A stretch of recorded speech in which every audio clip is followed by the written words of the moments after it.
every story appears ordinary till you see the core side of it. And what you're looking for is a story behind the news. We bring it to you from Lagos, the commercial capital of Nigeria. Giving you all sides and political stories round the clock. Every detail from the start line to the final whistle. CoreTV News, expanding your view.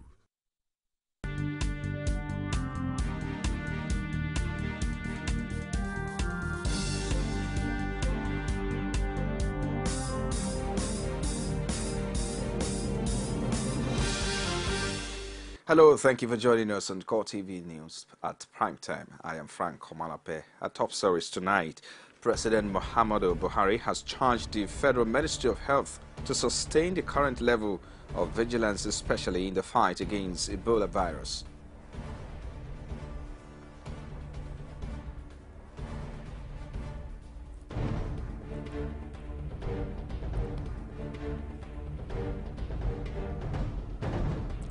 Also in this program, Lagos State Governor Akeomi Ambode approved the termination of concession granted by the Lagos State Development and Property Corporation.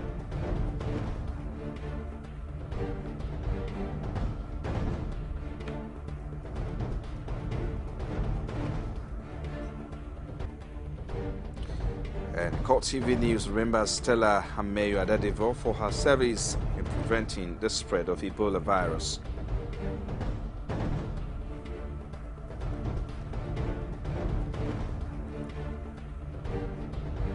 And outside Nigeria, police have released a sketch of the main suspect, a man in the yellow T-shirt, at the Thailand blast. Thank you for joining us tonight. President Muhammadu Buhari has charged the Federal Ministry of Health to sustain the current level of vigilance, especially in the fight against Ebola virus. The president gave the directive at a closed-door meeting with the permanent secretary of the Ministry of Health at the Presidential Villa, Abuja. Buhari also wants the health authorities to ensure that Nigerians get the best medical care with less stress. And now, Stella Adadevo was Nigeria's Ebola doctor who died August 19, 2014 after contracting the Ebola virus disease in an attempt to keep the index patients, Patrick Sawyer, confined to the First Consultant Hospital in Lagos where she worked. She is being remembered by CoreTV News after a year of her passage in recognition of her selfless service to the nation. Our correspondent Emmanuel Ajayi has details in this report. Amazing grace, how sweet the sound. Amazing grace. Ameyo Stella Shade Adadevo, born 27th October 1956, died 19th August 2014, was a Nigerian physician. She was credited to having prevented a wider spread of Ebola virus disease in Nigeria by placing the patient Patrick Sawyer in quarantine despite pressures from the Nigerian government. Nigerians have this tribute to say about her. For somebody to discover that kind of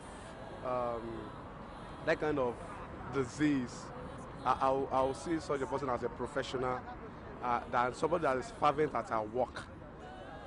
And whatever award she has merited, I would say she deserves it. She has tried a lot by giving her life on behalf of everybody here in Nigeria, and again, I'm thanking God that the thing didn't spread like we people think it will be. She has tried constantly, but I would say we thank God for her life, for not allowing this disease to spread out. Because as much as she allow the disease to spread out, I don't know, the thing would have killed so many multitude of people. But glory be to God for her life, because she have laid down life for the people. And I thank God that she have done something great. Just want to say, may her soul rest in perfect peace, that God should grant her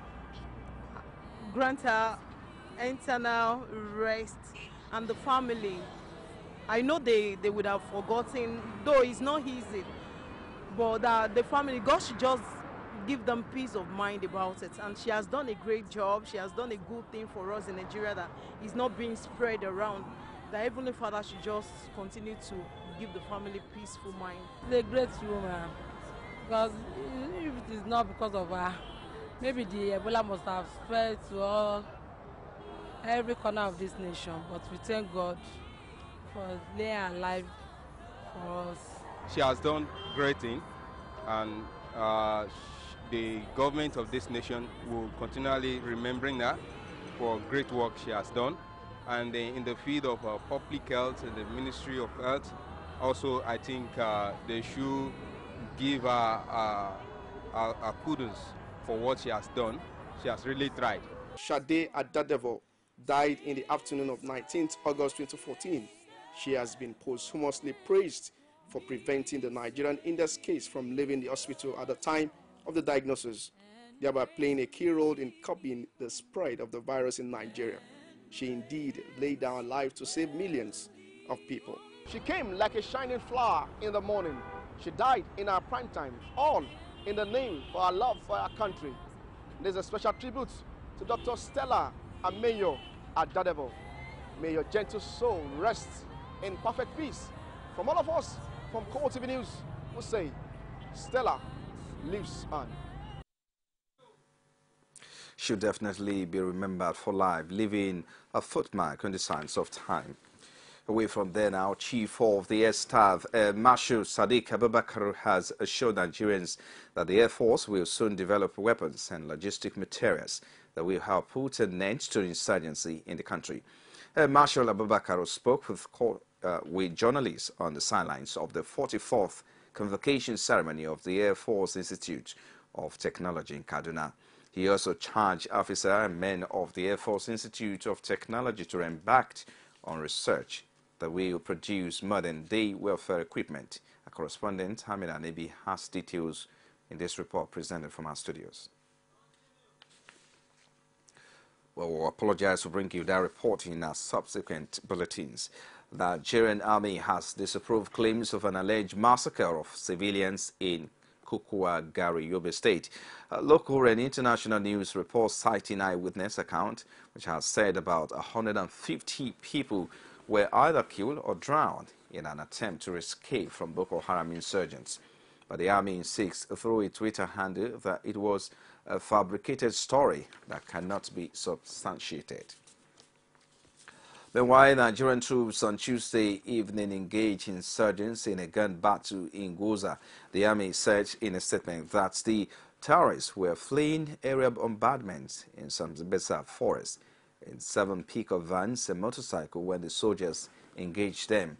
It added that a number of the Boko Haram members were killed in the shootout, while their vehicles and arms were destroyed. The army authorities say one of the pickup vans, a motorcycle, and 2 AK-47 rifles, as well as large stock of ammunition, were recovered. And the Rivers State Election Petition Tribunal sitting in Abuja has rejected the request of 4 Progressive Congress governorship candidate Akoko Peterside to have election material used in the state transfer to Abuja for an inspection. Justice Mozo Pindiga-led 3-man panel dismissed the request on the grounds that the issue had been earlier dealt with. I recall that the tribunal had made an order on June 11 directing INEC to allow the petitioner to access the election materials comprising ballot papers and result sheets. Counsel to petitioner Akin Olujimi had filed a motion asking for the election materials to be moved from Port Harcourt to the INEC head office in that is now going to stay execution of his order of inspection. I struck it out. But at the same time, in response to another motion, he held that the issue of taking the documents from Port Harcourt to Abuja has already been dealt with in his order relating to inspection, and that therefore that particular motion was struck out. Some of the rulings were deferred till the hearing of the substantive matter. So the tribunal held that that application by us has become overtaken by events. We agree with that. The other ruling they gave, which was not in our favor, is the one for the transfer of materials from Port Harcourt to Abuja. But there's no problem with that because INEC is a party in the matter. We have other means of compelling INEC to bring the materials that they use in the conduct of the election. You're watching CoreTV Primetime News. We take a short break now. We'll be back in a moment with more stories. Stay with us.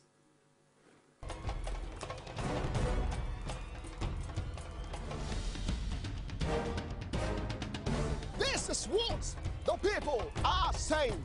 You don't run a big economy with generator. They need to do more in terms of energy and power. Many things to do for this Nigeria about lights, water, and new TT. For Nigerians that are not gullible, we know that good laws have done nothing good for this country. Buhari won the election convincingly.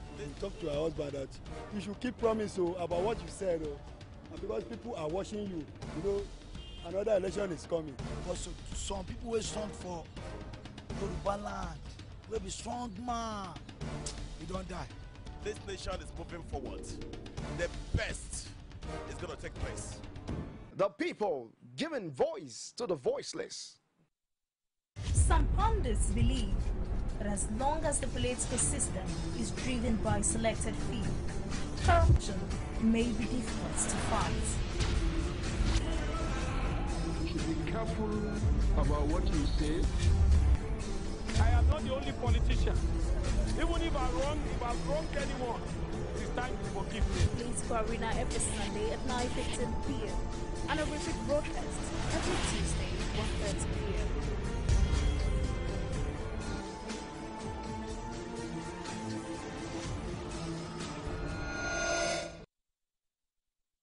You've been watching CoreTV Primetime News live from our Lagos studios. If you just join us, a reminder of our top stories now. President Muhammadu Buhari has charged the Federal Ministry of Health to sustain the current level of vigilance, especially in the fight against Ebola virus.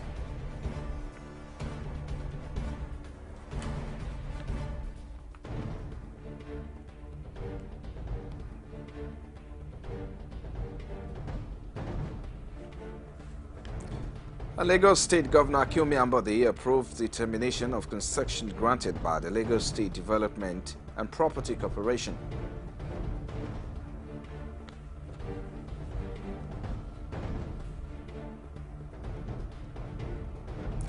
CoreTV News remembers Stella Ameyo Adadevo for her service in preventing the spread of Ebola virus.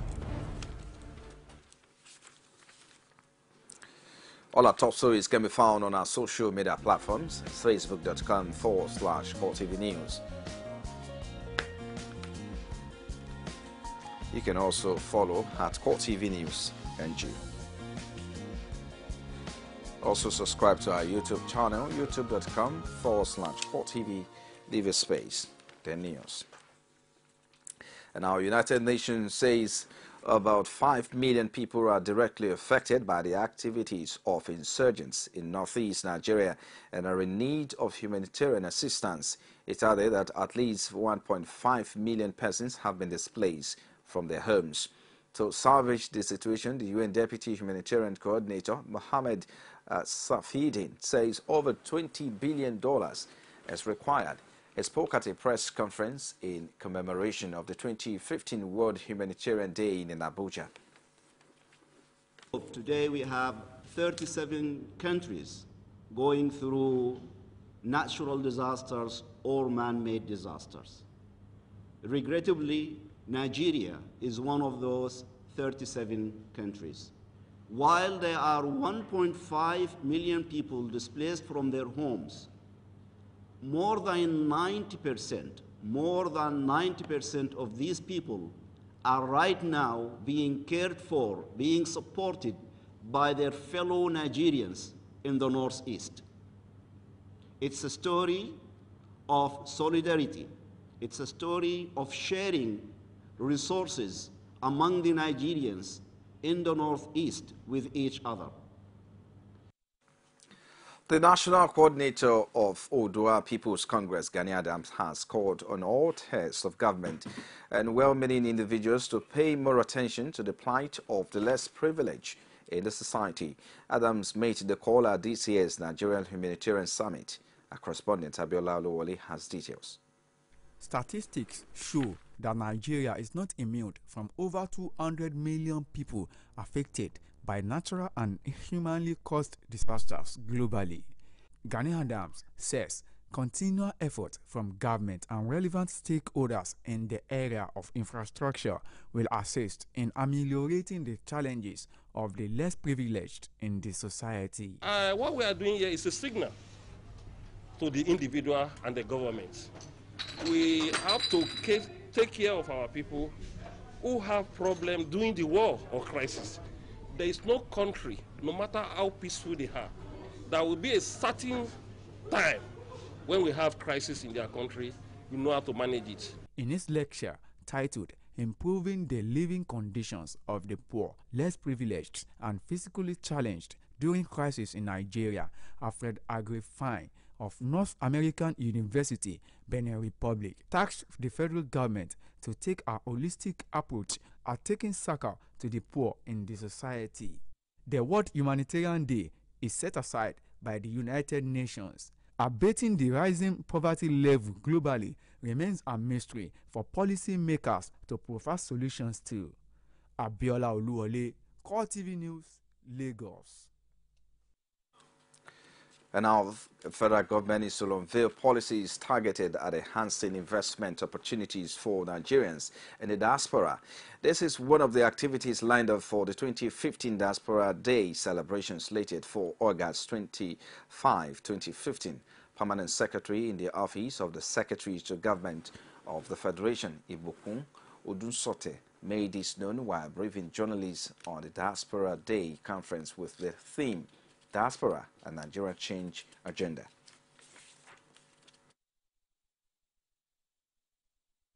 Investment opportunities available to Nigerians in the diaspora so that our nation may have an all-inclusive national development. On that first day, 4 official areas will be discussed extensively, namely, 1, the available support for return of nationals and pilot diaspora investment projects, returnee diasporans and diaspora investment projects. 2, we'll be looking at how the nation can leverage on diaspora community to sustain our technological development. 3, we'll be looking at how the nation can also mobilize the diaspora for investment and create jobs in Nigeria. And finally, the 4th one, discussion on how the key agencies of the Federal Ministry of Industry, Trade and Investment can support the targeted diaspora investment in Nigeria. And now Taraba State government has issued a warning to the warring communities of Jukun, Fulani and Tiv in Wukari to stop what they describe as senseless killing in the name of protecting tribe or religion. Governor Dixon Ishako visited the area of an interactive meeting with the leadership of the 3 communities, emphasized on genuine forgiveness and reconciliation. This, he noted, is necessary for an atmosphere of development to set in. A correspondent, Uduak Godwin, has details. Wukari is one of the areas in Taraba where ethno-religious crises have created division among the people. This is why the state governor is keen on ensuring peace reigns in the community. Addressing a gathering of people in the area, Governor Ishaku said he does not want his administration to be in the news for the wrong reasons. He advocated dialogue as the only genuine means of resolving crises and called on religious and community leaders to ensure peaceful coexistence among the people. What makes us human beings superior creatures to animals is our ability to identify the differences and amicably resolve them without necessarily wasting lives. For their part, religious leaders as well as youths and elders from the area hope the latest peace initiative will bring lasting peace, pave way for the return of displaced persons and a return of economic activities. The village head, the ward head, the district head. I request that Your Excellency will collaborate with the local government and the traditional council. Under whom are these officials to maintain peace and order within Ukari town and in other villages. Earlier, the governor paid a courtesy visit to the Akoka of Ukari, Dr. Shekaru Angel Masaibu II, where he sued for forgiveness and tolerance among the people. He also pointed out that the governments of Benue, Nasarawa and Plateau states are collaborating with his administration to end the spite crisis in the border communities. Udra Godwin, CoreTV News, Jalingo.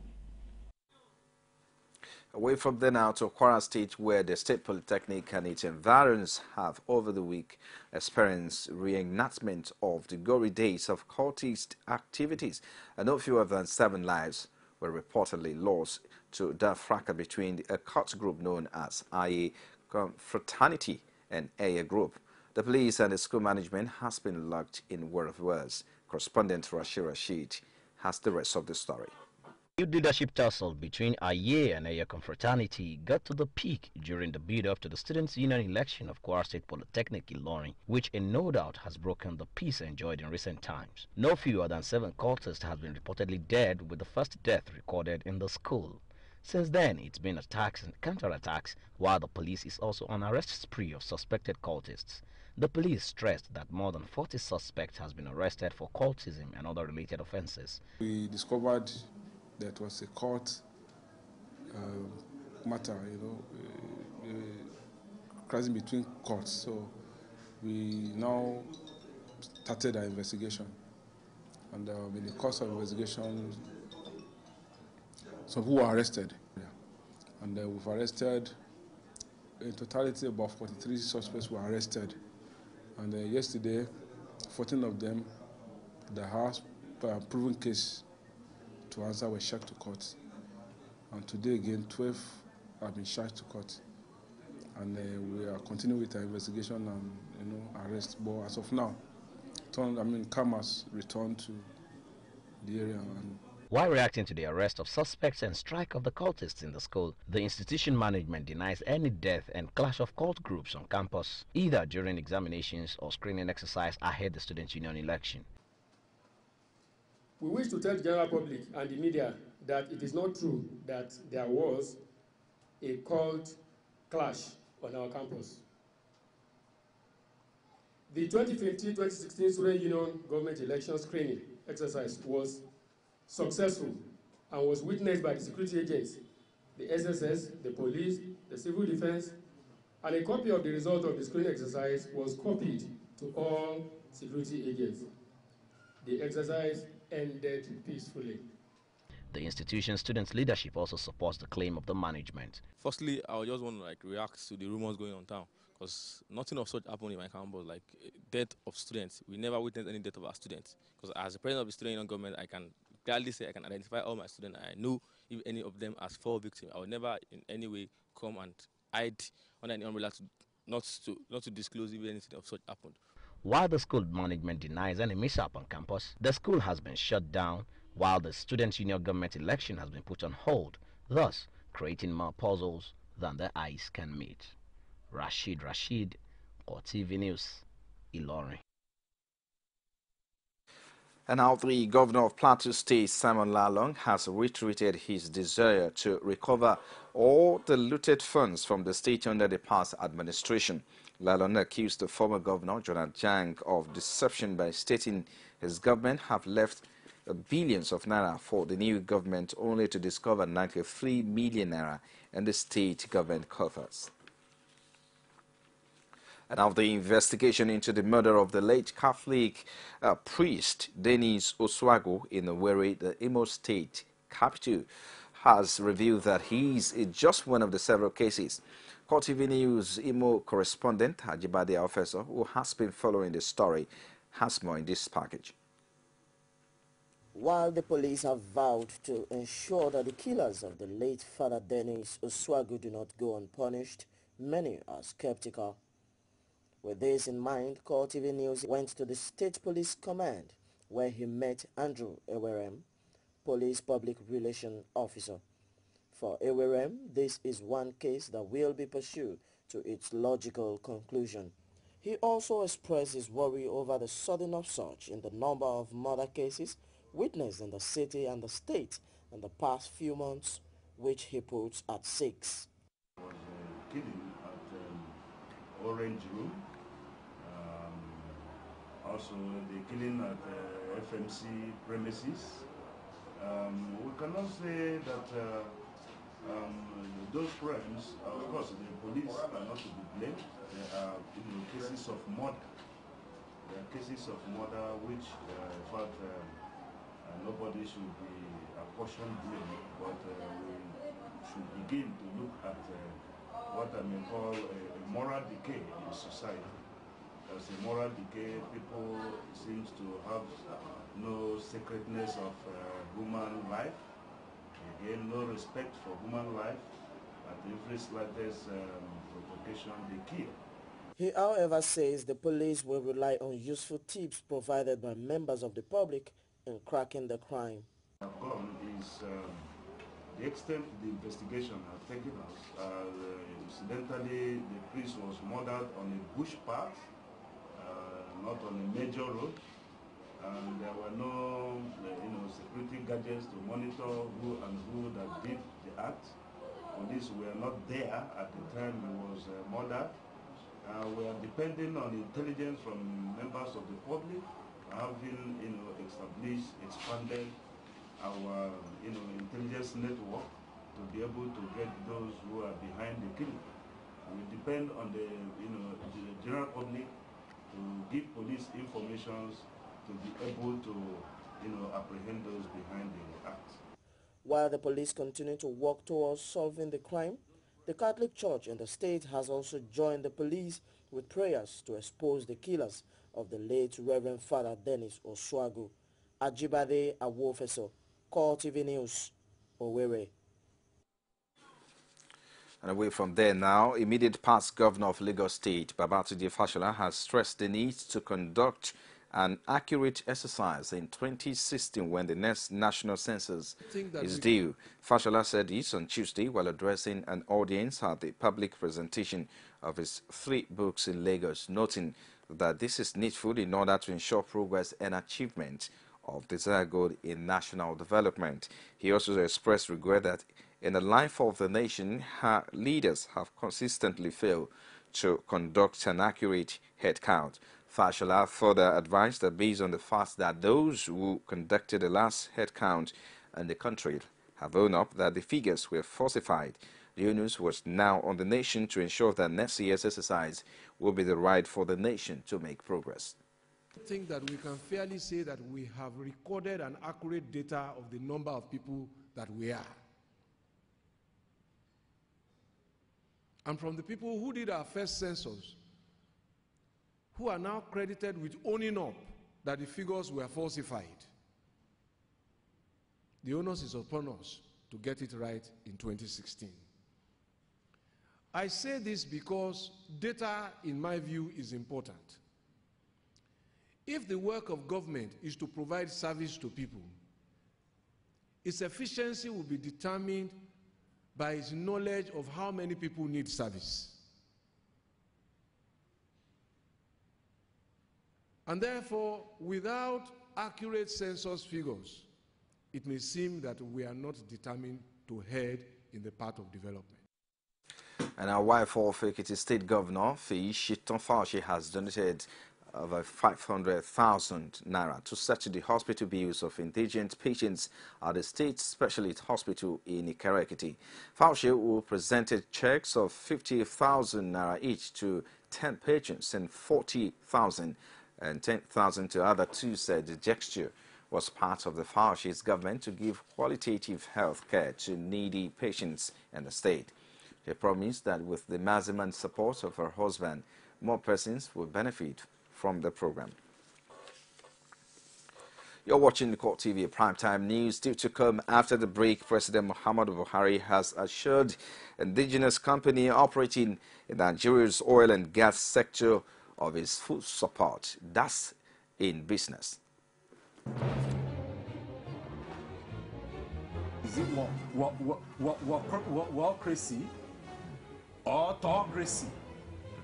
Or what type of crazy is that? Except crazy. News making the headlines. Black Maria is to carry criminals, trading looters that are in government today. Sometimes it gets confrontational. Slap you in the face. Excuse me, don't put words into my mouth. Whatever it is that will bring our military to the secret. I said to hell. On Core Digest. I want to know why I should be believing them. Every weekday, we bring all of these together and take them to the court of public opinion. Everybody has a right in Nigeria. Where you are the judge.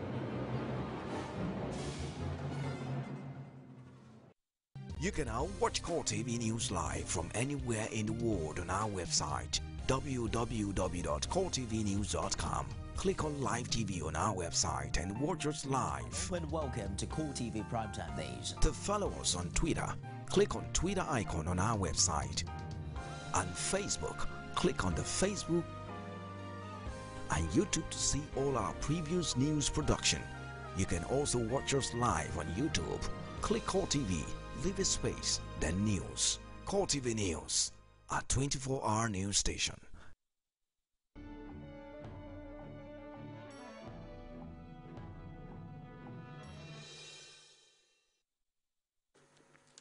And in business now, President Muhammadu Buhari has assured indigenous companies operating in Nigeria's oil and gas sector of the full support and protection of his administration. At a meeting with members of the Independent Petroleum Producers Association in the Presidential Villa, President Buhari commended their determination to increase the participation of Nigerians in the country's oil industry and promised to do all within his powers to address the challenges which they currently face. The president then directed the management of the Nigerian National Petroleum Corporation to work more closely with the indigenous oil producers to resolve the problems which they enumerated to him. The president particularly assured the Nigerian oil producers that the present administration will take appropriate actions to maintain and enhance security in the areas of operation, noting that better security will help to lower production costs, which he said has become unnecessarily high in the country. And our Vice President Yemi Osinbajo has said some of the past policies and planning, including budgeting of government, did not reflect the needs and the conditions of the majority of the people in Nigeria, who have become disempowered in the process. Speaking today at a courtesy visit by members of the Alumni Association of the National Institute for Policy and Strategic Studies at the State House, Abuja, and the Vice President said the important thing now is how policies could address the need of the people. According to him, governments have not been accountable to the people. Otherwise, policies should have roots in the real conditions of the people. He observed that some past planning, policy formulation and budget were not accountable to the people, stressing that in the past there have been policies that don't seem to have solutions that truly reflect their understanding of the question of poverty in Nigeria. He challenged the notion that a country can be described as rich when about 2/3 of its people are extremely poor. And now a civil society group, the Coalition of Human Rights Defenders on Wednesday, faulted Akwa Ibom State Governor Udom Emmanuel for his request to convert debts owed by the state to federal government bonds, describing such practice as amounting to failure of governance in the state. Emmanuel had, in a letter to the Akwa Ibom State House of Assembly on Tuesday, requested an approval to convert debts owed and obtained from commercial banks in the country by the former Governor Godswill Akpabio's administration to federal government's bond. It was gathered that the governor in the letter said the arrangement centered on restructuring commercial bank loans into federal government bonds as a measure to restore fiscal stability to the state. And now Lagos State Governor Akinwumi Ambode has approved the termination of the concession granted by the Lagos State Development and Property Corporation to Afriland Properties for the development of the Falama Shopping Center in Ikoyi, Lagos. In a statement by his Chief Press Secretary Habib Haruna on Wednesday, the governor said the decision was informed by the recent discovery that the recent concession was grossly detrimental to the interests of the people of the state. According to him, only 50 million naira was paid by the concessionaire, Afriland Properties, for a 50-year lease of the property belonging to the government. He said the state government, as custodian of the interests of Lagosians, was committed to the restructuring of the LSDPC to ensure it yielded positive capital returns to the state government for the ultimate benefit of the people. And now about 500 workers shut down the Calabar office of the Port Harcourt Electricity Distribution Company over the welfare. The aggrieved workers vowed that the office will remain closed until their grievances were met. The workers carried placards with inscriptions explaining the rationale behind the workers' action. The state chairman of the National Union of Electricity Employees, Asukorita, who spoke alongside his colleague in the private sector arm of the Nigerian Labour Congress, Kalu Imong, accused the management of PHEDC of failing to look into workers' plight. Imong also stated specifically that the workers were not happy with the management because it had failed to compensate the family of one of their colleagues who has been electrocuted in Ikori Yaku local government area of the state while on duty. Effort to reach the business management of Calabar office of PHDC, Emeka Otegi, failed as he neither pick calls nor respond to text messages on his mobile at the time of filing this report. And outside Nigeria now, police have released a sketch of the main suspect, a man in a yellow T-shirt who was filmed by security cameras leaving a back park of the shrine. Police later said two other people seen on CCTV were being treated as suspects. Prime Minister Prayut Chan-Ocha has described the incident as police have released a sketch of the main suspect, a man in the worst ever attack on Thailand. Police Chief Samyons Pumpamong told the Associated Press news agency that the shrine attack was the work of more than one person. Although the main suspect in the footage has not been identified, an arrest warrant for him has been issued by Bangkok's Southern Criminal Court. It accuses an unnamed foreigner of conspiracy to commit premeditated murder and weapons offenses. A reward of $1 million over 28,000 US dollars had been offered for information leading to his arrest. And now let's get to sports stories now.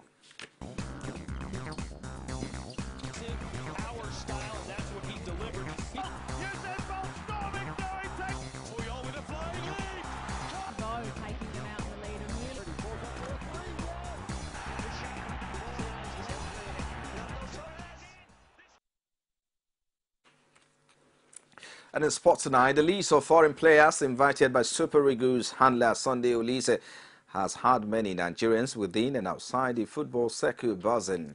As some football analysts in the FCT say, the gaffer's list contradicts his earlier statement on his preferred choice of players.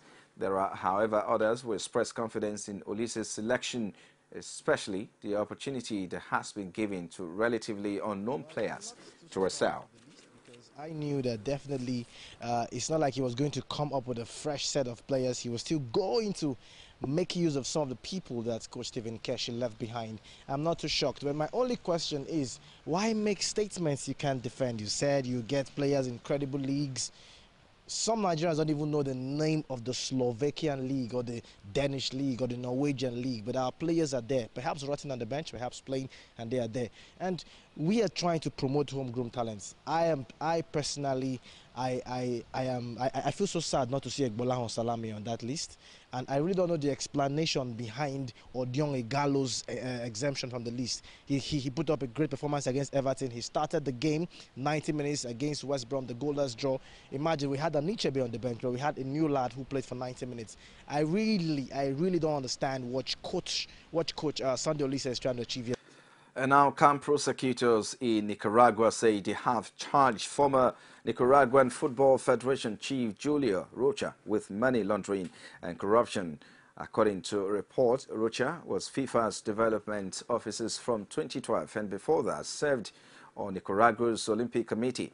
He was one of 7 senior FIFA officials detained in Switzerland in May over corruption allegations. Rocha, who is a Nicaraguan national, last week agreed to be extradited to his home country. He is still in detention in Switzerland and can only be extradited if the U.S., which has also charged him, agrees. Swiss justice officials said that in order for Rocha to be taken to Nicaragua, the U.S. will have to waive its extradition request, which predates the Nicaraguan one. Prosecutors in Nicaragua said they had evidence suggesting Rocha received over $100,000 kickback from the company with which he had signed a broadcast right agreement. You've been watching CoreTV Primetime News. Just before we go tonight, to recap of our major headline. We told you that President Muhammadu Buhari has charged the Federal Ministry of Health to sustain the current level of vigilance, especially in the fight against Ebola virus.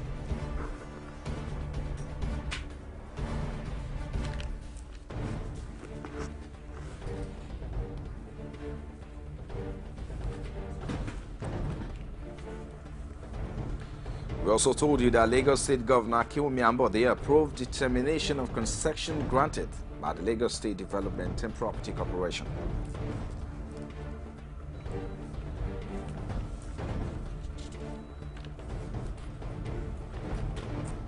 And finally tonight, CoreTV News remembers Stella Ameyo Adadevo for her service in preventing the spread of Ebola virus. And that's it tonight. Thank you for watching. I am Frank Omalapeh. On behalf of the entire news crew, have a good night rest.